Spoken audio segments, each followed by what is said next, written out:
Поговорим о диверсантах, мнимых и явных, навеяно украинскими СМИ. Сегодня я узнал об одном диверсанте, который собирался пробраться к террористам. А пособники террористов. В Бердянске задержали пособника террористов ДНР, ЛНР. Бойцы подразделения МВД Берда задержали жителя села Осипенко Бердянского района, у которого обнаружили карты. Карты. Они все везут карты, бумажные карты с обозначениями. Конечно же, нож. Куда без ножа? Изъяли карты, патроны 7,62, 5,45. Ну куда ж ты без патронов-то? Патроны, вот они. Штык-нож, конечно, штык-нож. Топор, как видите, топор. Он ехал с топором. И крупная сумма денег. А крупная сумма денег, да вот же она. Крупная сумма денег мелкими монетами. Тяжелая, так точно. А теперь давайте почитаем дневник террориста. Сегодня я побывал в Коблево, Николаеве, Херсоне и в Новой Каховке. Мне бы очень хотелось рассказать о своих впечатлениях и о каждом месте. Но проблема в том, что все впечатления были поглощены моей грустью. Сейчас я сижу на АЭС Новой Каховки. Жду своего рейса до Мариуполя. Надеюсь, завтра вечером я уже буду в Новороссии. Особенно порадовал его дневник, на фото последняя запись. Чем он так порадовал вот этого вот бойца, я не знаю. Комментарии. Этого урода сначала надо раз 6, а потом просто раз 5 перед позициями боевиков, чтобы видели, что с каждым предателем будет такое.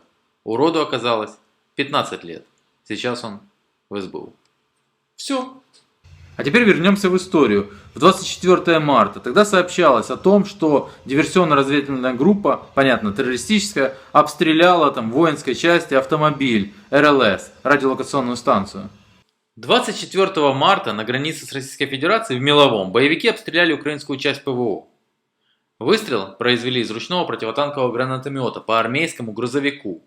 И Москаль тогда заявил, что хоть эта часть расположена в 200 километрах от линии размежевания огня, она недалеко от российского поселка. И скорее всего, вот по мнению губернатора, очевидно, что именно из России в Меловое пробралась диверсионно-разведывательная группа, чтобы уничтожить технику украинских военных. В Меловом террористы обстреляли воинскую часть украинской армии.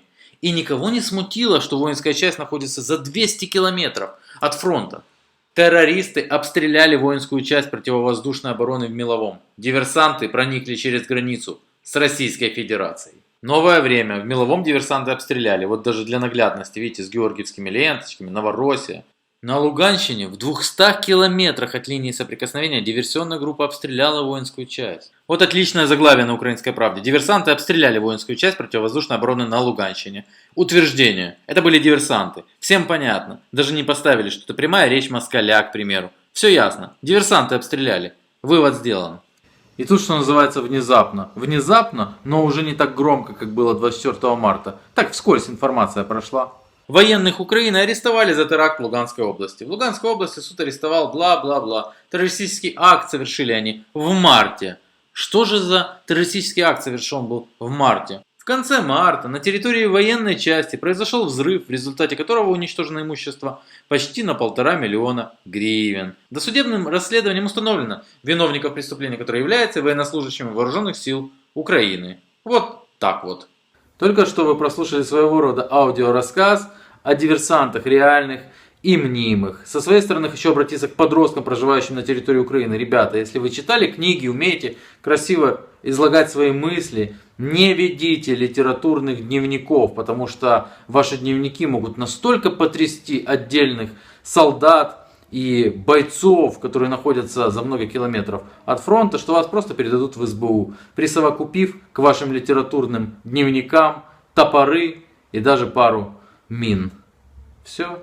Екатерина II довольно долгое время переписывалась с Вольтером, ведя при этом дневники откровенного содержания. Другие же известные истории дамы вели только дневники, да и то не все. Все изменила революция.